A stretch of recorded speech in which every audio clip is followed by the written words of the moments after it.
మనం చెప్పే మాటలకు మన పనులకు మధ్య దూరం ఉంటే సమాజంలో గౌరవం ఉండదు.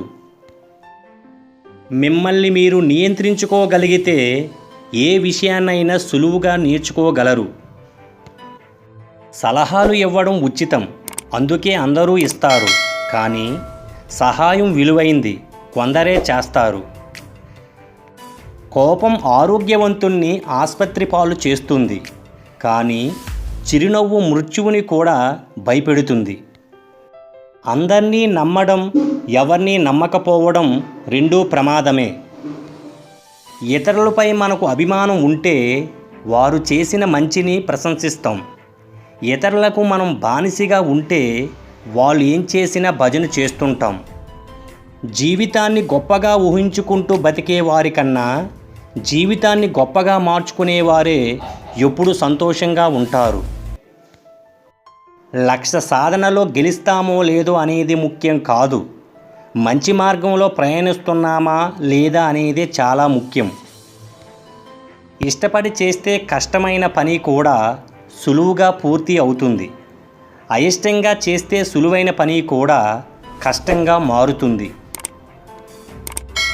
ధైర్యంగా కార్యాచరణకు ఉపక్రమించే వారికి విజయం లభిస్తుంది. పర్యవసానాల గురించి ఆలోచించే వారికి మిగిలేది అపజయమే.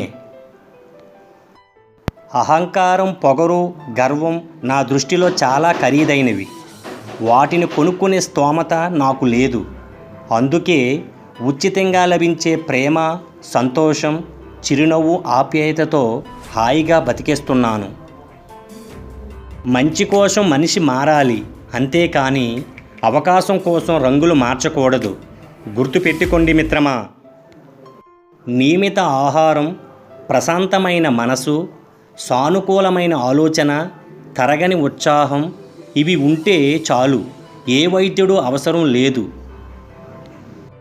మనల్ని అవమానించే వాళ్ళపై ప్రతీకారం తీర్చుకోవడానికి సరైన ఆయుధం మన సక్సెస్ మాత్రమే.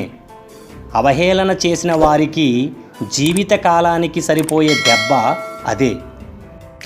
మన బతుకు తెరువు కోసం ఎన్ని విన్యాసాలైనా చేయొచ్చు, కానీ అవి ఇతరుల జీవనాధారం పోగొట్టేవిగా ఉండకూడదు. ఆలోచించండి మిత్రమా.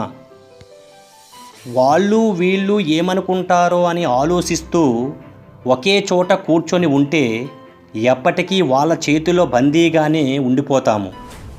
గుర్తుపెట్టుకోండి మిత్రమా. Please subscribe, share, comment, watching. Thank you for support.